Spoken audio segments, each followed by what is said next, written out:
Today, I would like to speak what God has been putting in my heart and also what our mentor, Bishop Oriel, has been teaching us. Somebody say, you need to finish strong. Amen? Naka 12 months na po tayo ng 2025. We need to be grateful and we need to be thankful to God for those 12 years. Somebody say, Lord, thank you for the 12 months. Amen? We need to exit this year thanking God.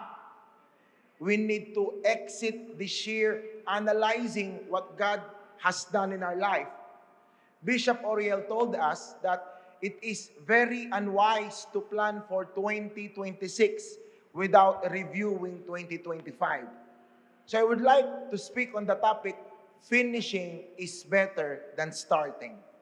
Somebody say, finishing is better than starting. 2 Timothy chapter 4, it says here, 2 Timothy chapter 4, I solemnly urge you in the presence of God and Christ Jesus, who will someday judge the living and the dead when He comes to set up the kingdom. So this is Apostle Paul talking to his mentee, talking to his disciple, Timothy. Ang sabi po ni Paul kay Timothy, I urge you, amen, I urge you in the presence of Christ Jesus that will someday judge the living and the dead when He comes to set His kingdom, preach the Word of God. Somebody say, preach the Word of God. Preach the Word of God. Be prepared whether the time is favorable or not. Patiently correct, rebuke, and encourage your people with good teaching. For a time is coming when the people will no longer listen to sound and wholesome teaching. They will follow their own desire and will look for teachers who will tell them whatever their itching ears want to hear. They will reject the truth and chase after myths. But you should keep a clear mind in every situation. Don't be afraid of suffering for the Lord. Work at telling others the good news and carefully carry out the ministry God has given you. As for me, somebody say, as for me, my life has already been poured out as an offering to God. The time of my death is near. Sabihin mo sa katabi mo, malapit ka na. I have fought the good fight of faith. I have finished the race. I have remained faithful. And now the prize awaits me, the crown of righteousness, which the Lord, the righteous judge, will give me on the day of His return.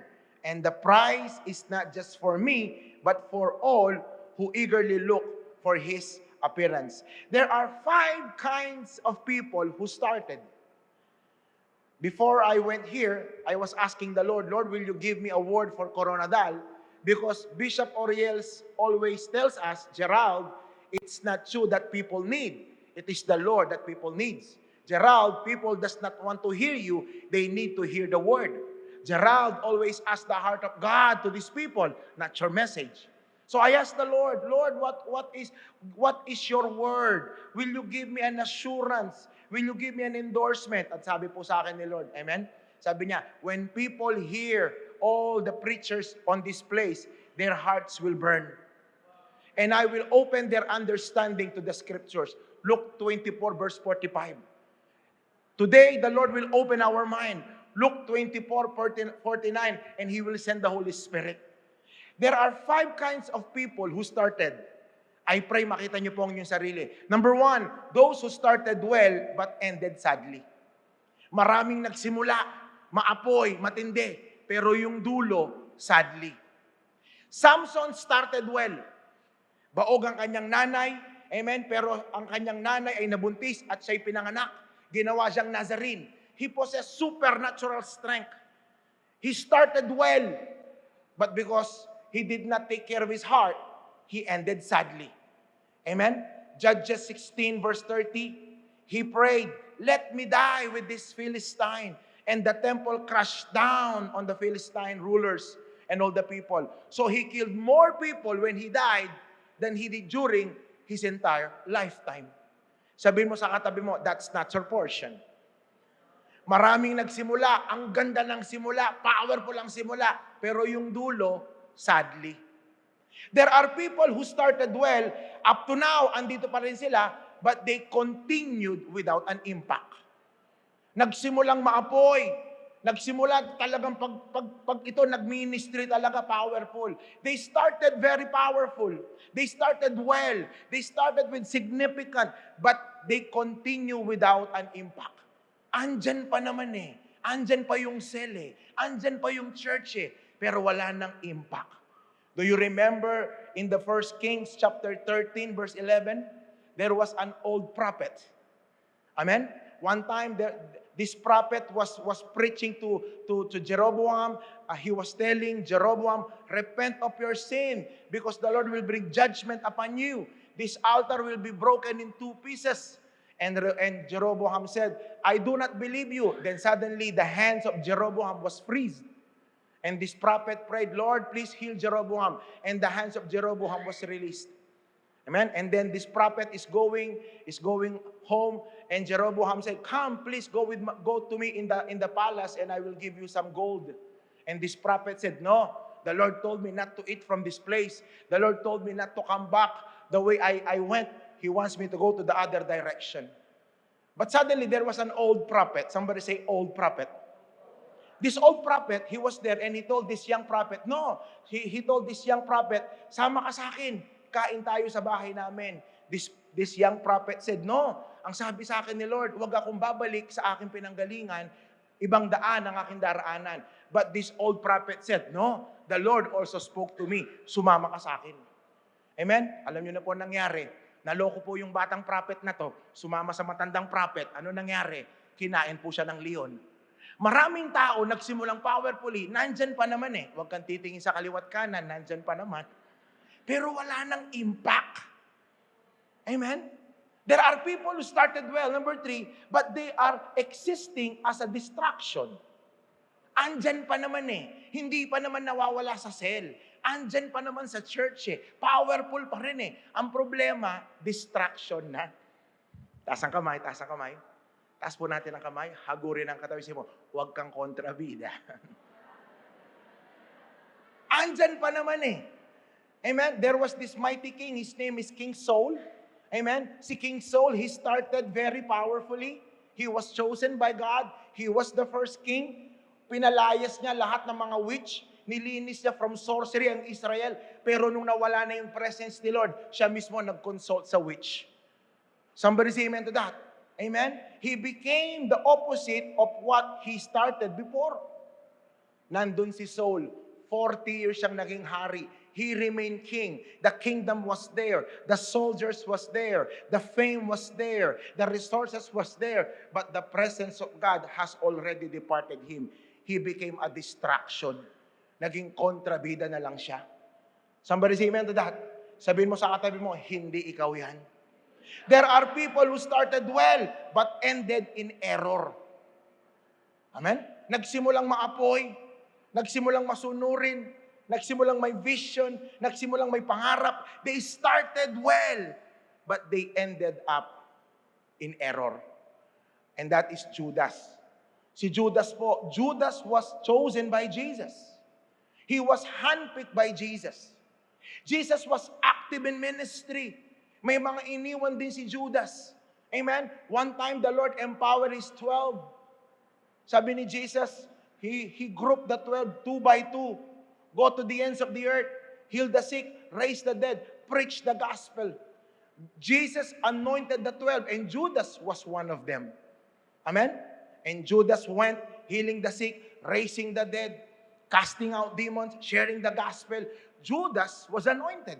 He started well. He was handpicked by Jesus. He was active in ministry. He was a trusted person. Judas was trusted by Jesus. He became the treasurer. Amen? Sabihin mo sa katabi mo, nagsimula siya ng tama. Sabi mo sa tabi mo, ingat ka. Amen? Judas started well. Ang apoy po nito. But he ended sadly. Ano nangyari? Error began to come on his life. Amen? Paano nagsimula yung error? Greed begins to come. Nakita ni Judas, ang daming nagbibigay kay Jesus. Ang ganda ng buhay ni Jesus. He wanted what Jesus had. Greed came to his life and he began to steal.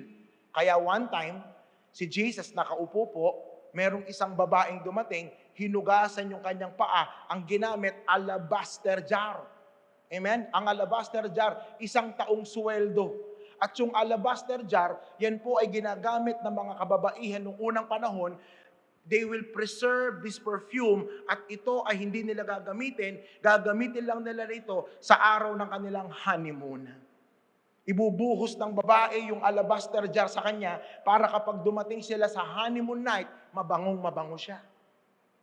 But this woman, hindi niya ginamit sa kanyang sarili yung alabaster jar. Ibinuhos niya sa paanan ni Jesus at ang pinangpunas niya yung bago niyang keratin na buhok. Amen? He was honoring Jesus because she was forgiven of all his sins. And suddenly nakita ni Judas, sayang ang 1 taong sweldo na yan. Sana ibinigay na lang sa mga mahihirap. But the problem is, hindi naman yun ang puso niya. Ang gusto ni Judas, ilagay na lang sa treasury yan para may makuha akong insertions. He was not concerned with the poor. He was just concerned kung magkano makukuha niya. Pumasok ang greed, pumasok ang theft. And then Judas was frustrated. Ayaw niya ng tinuturo ni Jesus. Kabanalan ng tinuturo ni Jesus. Amen? Forgetting the old life na tinuturo ni Jesus. So na-frustrate si Judas. Iba na yung tinuturo ni Jesus, masyadong mataas. Sabi ni Judas, Lord, hindi ba ikaw ang Messiah? Bumuo na tayo ng army. Mag-revolution na tayo. But Jesus, that's not the way of Jesus to redeem Israel, to redeem mankind. His way is to die on the cross. Ayaw ni Judas yun. Iingat ka. Sometimes yung leader mo, iba yung galaw. Kasi nakikinig kay Lord dyan. Minsan napuprostrate ka sa leader mo. Taas ang kamay. Hagurin ang katabi. Ingat ka. Amen? Greed and theft came. Then frustration came. Then betrayal was birthed. Betrayal always begins in the heart. Bago nagrebelde o bago nagbetray si Judas, nagsimula muna sa puso, nabuo yung argument sa utak, then nagmanifest. Amen? Judas started so powerfully. He was one of the primary leaders of Jesus. He was handpicked. He was active in ministry. He was anointed. He slept with Jesus. He saw how Jesus walked on water. He saw how Jesus raised Lazarus. He saw how Jesus cast out demons. He saw how Jesus multiplied the bread. Yet, he did not end well. Taas ang kamay. Taas po, hagurin ang katabi sa iyo, mag-iingat tayo. Because finishing is better than starting. Amen? Itong 4 na to, hindi ikaw yan. Sabi mo sa katabi mo, hindi ikaw yan. Taas ang kamay. Hagurin natin mo, in Jesus' name, hindi ikaw yan. Amen? Tayo yung panglima. Those who started well, and then strong, stronger, and strongest. Come on. Sabihin mo sa katabi mo, you have started well. You will end strong. 2 Timothy chapter 4 verse 6.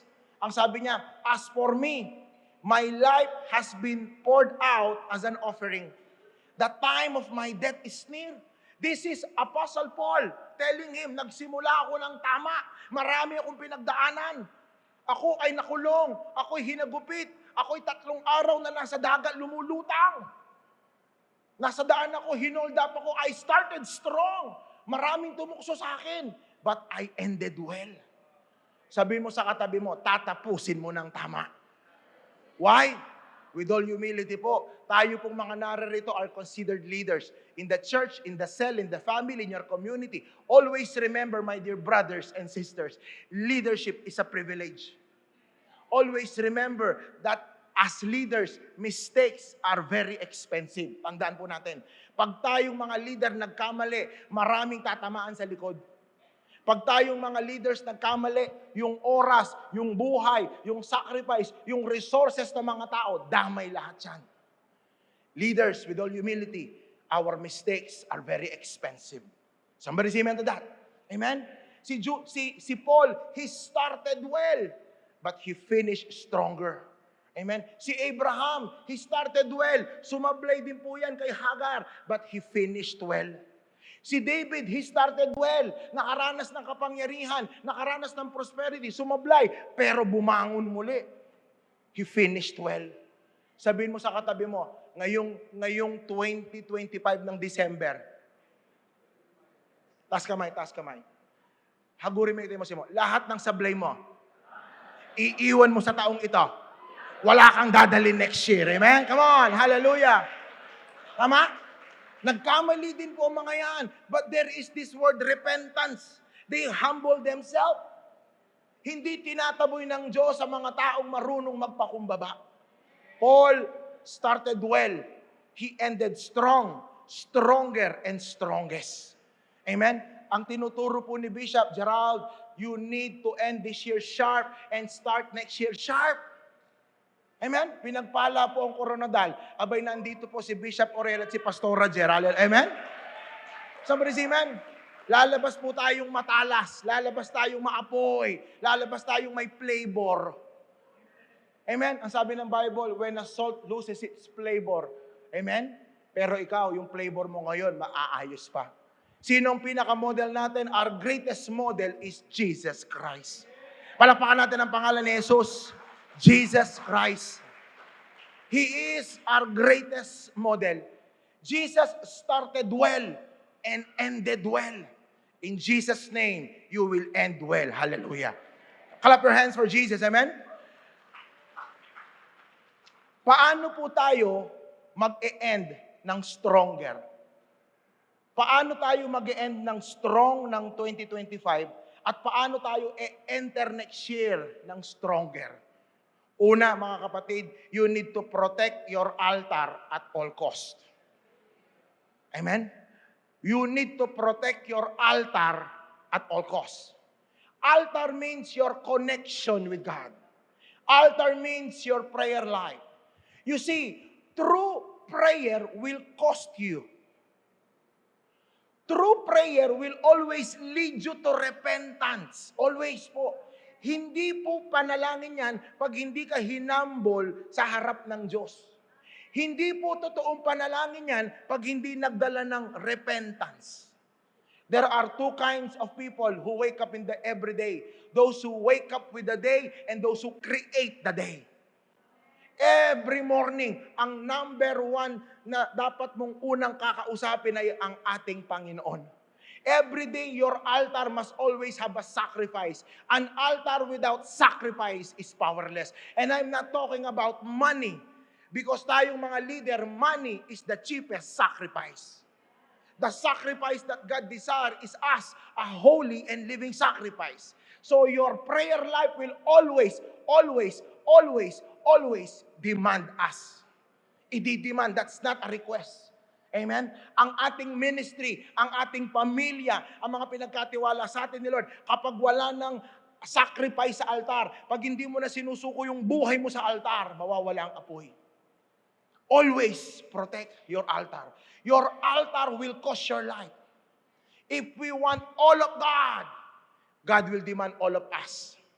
Early in the morning, do not desire anointing. Lord, give me anointing. Lord, give me favor. Lord, give me wisdom. Lord, give me knowledge. Lord, give me understanding. All those things are good. But early in the morning, Lord, before everything, I desire your presence.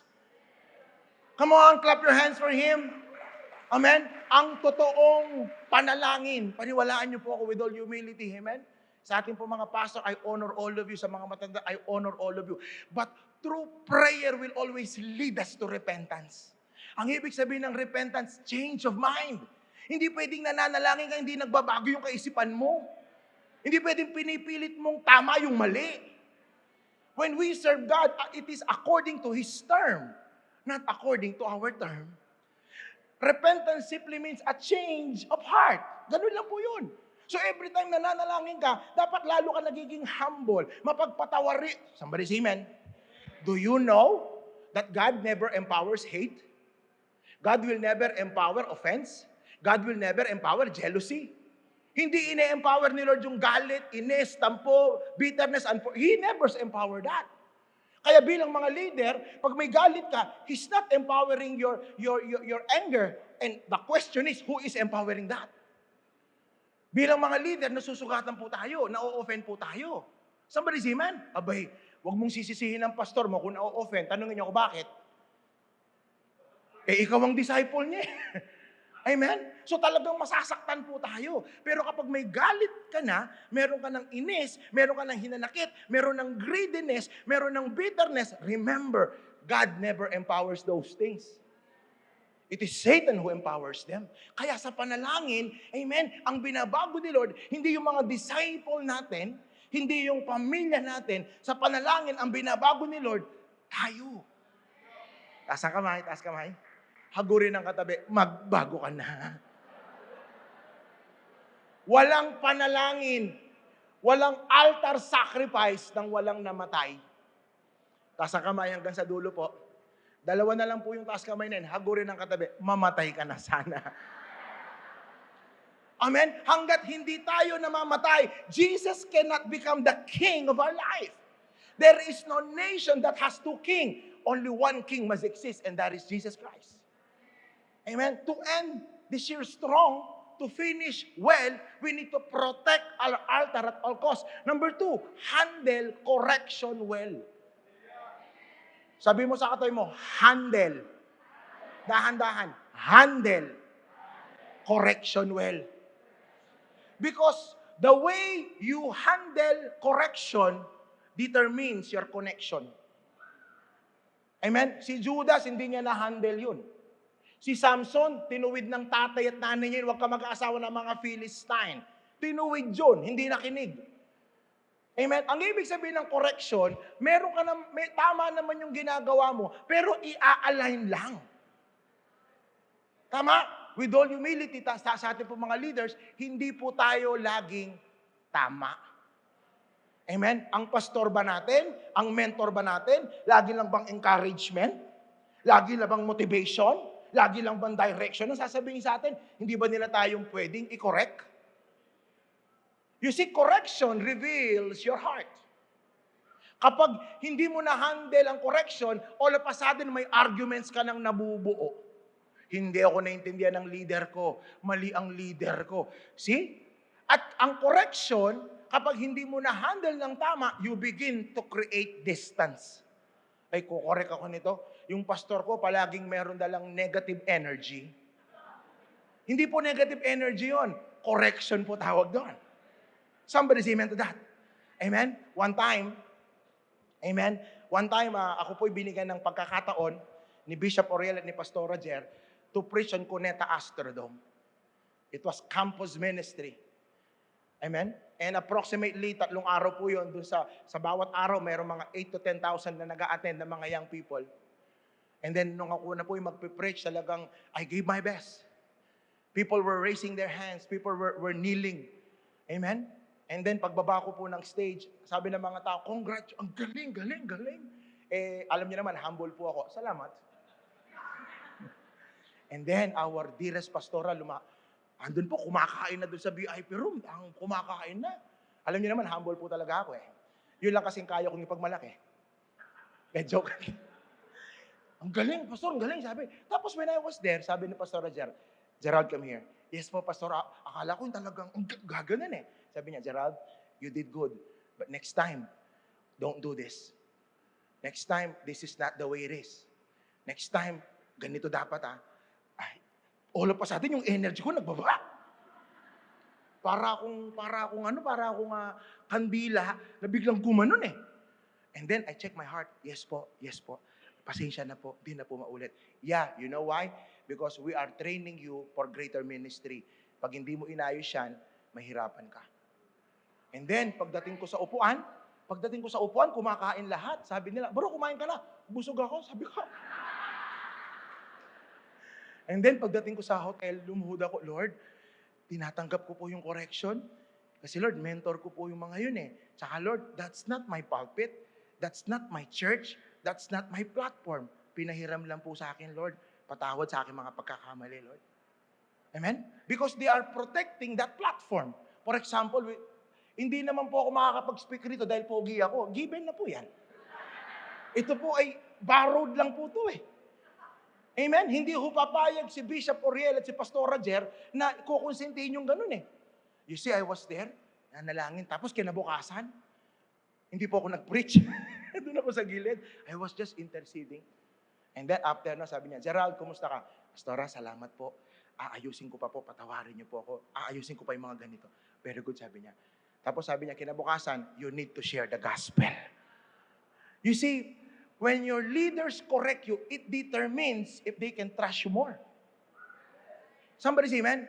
Pero kapag mali yung pag-handle mo ng correction mo, taas ang kamay, hagurin ng katabi, hanggang dyan ka na lang.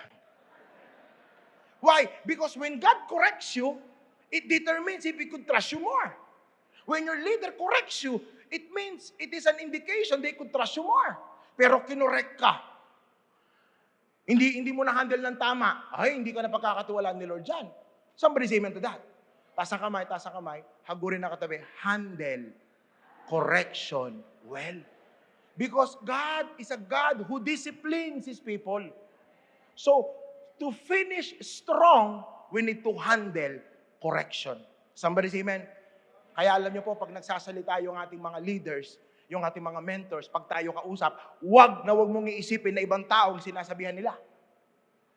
Somebody say amen. When you begin to sit with your pastors, when you begin to sit with your leaders, amen, kasama mo, nagkukwento yung mga leader mo, wag mong iisipin na ang topic ng ibang tao. Ibig sabihin, ikaw ang andun.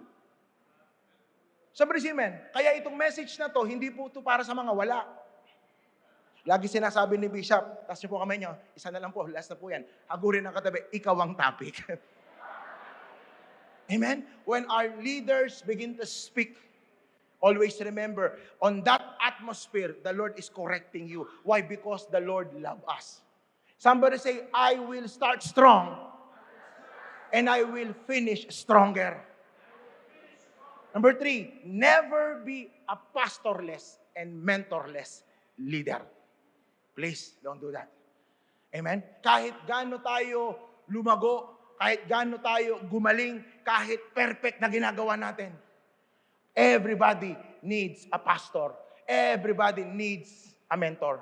We must learn to recognize leadership in our life. Every leader needs a leader. Amen? Always remember, the anointing you serve is the anointing you will receive. Amen? At sa ating mga leaders, we need this, wag lang po natin aabusuhin. We need this word, impartation.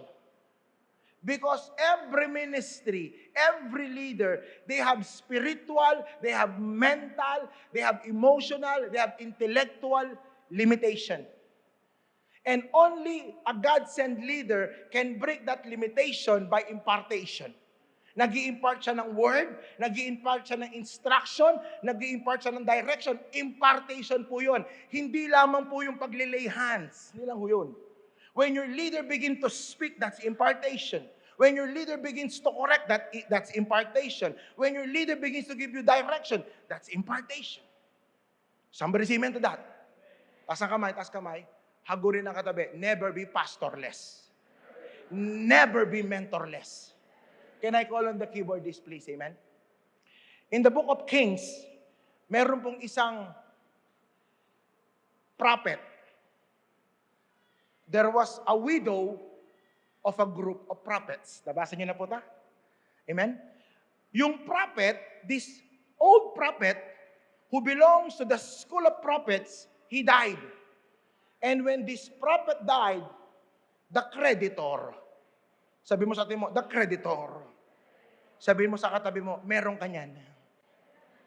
Amen? The creditor came and he wants to take his 2 sons. Amazingly, itong prophet na to, nangutang pala. Nangutang yung prophet, hindi siya pautangin, ng walang collateral. Kinuha niya yung panganay niya, anak, isasangla kita. Magbi-business lang ako, kailangan ng pamilya natin. Sinangla ng prophet yung kanyang anak, binigyan ng pera. Apparently, na-mismanage yung pera, hindi umulad o nalugi negosyo, amen, kinailangan niyang mangutang uli. Kinuha niya yung ikalawa niyang anak, anak, hindi tumama ang negosyo natin, bumagsak isasangla kita uli. That's the spirit of today. That's the spirit of Molech, killing the next generation. So apparently, itong prophet na to, sinangla yung dalawang anak. Kung hindi pa siya namatay, susunod niyang isasangla yung asawa niya. Amen? But apparently, nung namatay yung prophet na to, kinukuha yung dalawang anak, lumapit yung babae kay Elisha. Sabi niya, alam niyo po, yung asawa ko, lagi niyo pong kasama nangutang po yung asawa ko. Sabi ni Elisha, what? Lagi ko siyang kasama? Group of prophets siya? Yeah, ang dami niyo nga pong selfie sa kanya. Apparently, this prophet just wanted to be identified. But he was not a true son. Why? Because Elijah is not like that. Elisha is not like that. Hindi niya tinuturo, do not eat the bread of tomorrow, today. Kung ano meron, yun lang. Kung yun lang ang kaya, yun lang. Let him become Jehovah Jireh. Ay, wala po kong kausap dito. Amen? Be careful na identified lang po tayo. Amen? We should become true children of God. We should become true sons. One time, ang sabi ni Bishop Aurel Gerald, ang dami kong pwedeng ituro, but I want to master my Apostles' Creed. Ang dami kong pwedeng i-preach, ang sabi niya. Pero gusto ko ito lang mamastering ko. Habang tinuturo niya sa akin yun, alam ko hindi lang siya nagkukwento sa akin. Alam ko, he was telling me something. Amen? Kasi hindi sinangla ni Elijah, ni Elisha yung next generation for money. Ang tawag sa kanya is one of the group of prophets. He was just after the identity. Nakiki-identify lang. But he did not become a son. Somebody say amen? If we really have a pastor, they correct us.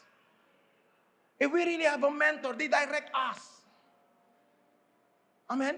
And with all humility po, every pastor need a pastor. Alapan natin ang ating mga mentors, amen? You see, don't get me wrong, I'm ending. I really want to practice honor.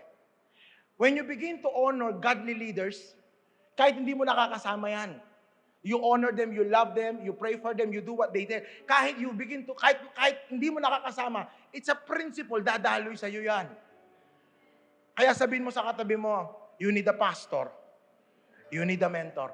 Lahat ng leader na pastorless at mentorless, don't get me wrong, I'm not prophesying, but you will experience a tragedy of a prophet. That prophet experienced a tragedy. He almost lost his generation. Pero yung babae ang galing. Yung nanay ang galing.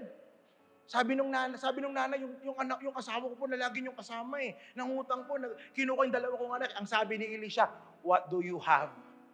I have oil. Biruin mo yung prophet, yung asawa niya, na-neglect yun. Amen? Nasa kanya yung, I have oil. Sabi niya, I have 10 minutes left. One time, bumili po ako ng McDo, almusal, yung egg muffin with sausage, saka po yung coffee. Magbabayad na ako. Sabi po nung cashier, Sarah, ilang sugar at ilang cream? 2 sugar and 2 cream. Binigay na po sa akin, nagbayad na ako. Habang nagdadrive ako, kumakain ako ng muffin. Tapos, iinom ako ng coffee. Yung coffee, walang lasa. Pero alam ko, nilagyan niya ng cream at nilagyan niya ng sugar. Sabi ko sa misis ko, tabi ko, sandali, pakikuha nga yung stirrer, yung parang kahoy na maliit. Then, in-stir ko. Tapos, ininom ko. Wow! Ang sarap. Hindi pala kulang ng ingredients. Yung sugar at yung cream, nandun na, nasa ilalim lang. Kailangan lang mahalo. Everything that we need to obey God is already deposited inside us. Kailangan lang mahalo. Taas ang kamay. Ilagay sa likod ng katabi. Ganunin mo, haluin mo, haluin mo. Let's clap our hands for Jesus, amen? And Amending, always have a mindset of a developer. Ngayon po, kayo po lahat, ang daming pinagpala sa Coronadal. Palakpakan niyo po ang pastor niyo kung nandito sa lugar na to right now. Amen? Tayo po, to avoid ending sadly, to avoid existing but without impact, to avoid being a distraction, and to avoid ending erroneously, we need to keep on developing. Amen? Sabi ni Bishop Gerald, huwag kang lalabas ng 2025 nang hindi nagde-develop. Bishop, may plano na po. Wait. Huwag ka muna magpaplano ng 2026. Aralin mo muna yung mga pagkakamali, yung pagkukulang, yung mga sablay ng 2025. Amen? Sabi ni Pastora Jer one time, Gerald, nagde-develop ka naman ng wisdom, knowledge, understanding, mga libro. Kaso yung alam mo, alam ko na eh. Mag-develop ka sa attitude. Mag-develop ka sa character. Mag-develop ka sa humility. Mag-develop ka sa tenacity. Matalino nga tayo, mahina naman yung stress management natin. Kaya sabi mo sa katabi mo, magde-develop ka. Sa ating po mga pastors, with all humility, amen? We don't just build system, structure, amen? Strategy. Sabi ni Bishop, learn to build big people. Tayo po, yung mga tao natin, hindi lang tayo nagde-develop. Tulungan po natin mag-develop yung mga tao natin. Gawin natin silang big people who can build big families. Gawin natin silang big people na pag nagkakamali, kayang magpa-sorry, kayang mag-humble. Gawin natin big people ang mga tao, amen, na kayang maglingkod. Somebody say, I will develop big people in my life. Clap your hands for Jesus, amen? Lahat ng napapagpala, pumalakpak at sumigaw ng hallelujah! And lastly, number 5, always remember, it is the ministry of the Holy Spirit. Meaning, bawat churches po natin, mga cell group o mga pinagkatiwalang mga network, always remember, it is not our ministry. Amen? It is the ministry of the Holy Spirit. I'm gonna end with this. Luke chapter 24, verse 49. And now, I will send the Holy Spirit just as my Father promised. But stay. Somebody say stay. One more time. Stay. This is the time that Jesus has gone to Golgotha. This is the time where Jesus was crucified on the cross, paying the cost of our sin. And this is the time that Jesus has been resurrected again. Sabi niya, wait, na-train ko na kayo, na-develop ko na kayo, tuloy-tuloy yan ha. But wait, remember that's not your ministry. Amen. Wait, hintayin mo ang may-ari ng ministry. And that is the Holy Spirit. But stay. Somebody say stay. One more time, stay. Always remember mga kapatid, before God gives us mantles, anointing ang tawag. Before God give us mandates, yung mga gagawin. Before He give us mantles and mandates, He first call us to Himself. Yun ang unang assignment po natin. Man, lagi tayong tinatawag ni Lord. Bago tayo humingi ng mga mantles, mga anointing, bago tayo humingi ng mga mandates, mga gagawin, tinatawag muna tayo ni Lord para lumuhod sa Kanyang harap, magpasalamat, purihin, sambahin Siya, hilingin ang Kanyang kalooban. Amen? Clap your hands for Jesus. Hallelujah. But stay in the city until the Holy Spirit comes and fills you with power. Let us all stand up. Hallelujah. Let's lift our hands. Thank you, Jesus. Oraba sandere shandara bakandere rehai. Orobobo sandara basandere besandara bakandaya raba. It is a privilege, Lord, to be called Lord. It is a privilege to serve the King of Kings and the Lord of Lords. You did not just forgiven us. You have chosen us to bear fruit so that you may be glorified. Lord, may we never forget that it is you, Lord, who calls us. It is your ministry. May we never be distracted by trials and by testings as leaders. May we never be obsessed with success, prosperity, and abundance, Lord. Lord, may you always become our pattern. May you always, our eyes focus on you. That like you, Lord Jesus, we could start strong and finish well. For the next 30 seconds, put your hands on your chest. If there is anything that we need to repent, if we think that we are so good we do not need God, if there is arrogance in our heart, if there is pride in our heart, this is the time to humble ourselves. This is the time to empty ourselves so that God can pour fresh oil. Come on, just begin to pray.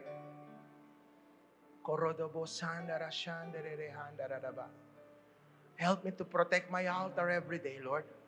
May I not become mechanical, Lord. Every time I approach you, Lord, let there be hunger. Let there be thirst, Lord. Let there be repentance, Lord. Lord, we surrender to you, Lord. We yield to you, Lord. Lord, every time you correct us by your word, every time our leaders correct us, Lord, give us a heart to be corrected, Lord. Lord, give me a spirit of a son. Give me a spirit of a daughter, Lord. That I will not just be identified. That I will not just become an associated, Lord. Lord, we want your heart, the heart of our Father. Lift your hands. And today, Lord, for the next 2 days, will you empower us, Lord? Will you deliver us, Lord? Will you strengthen us, Lord?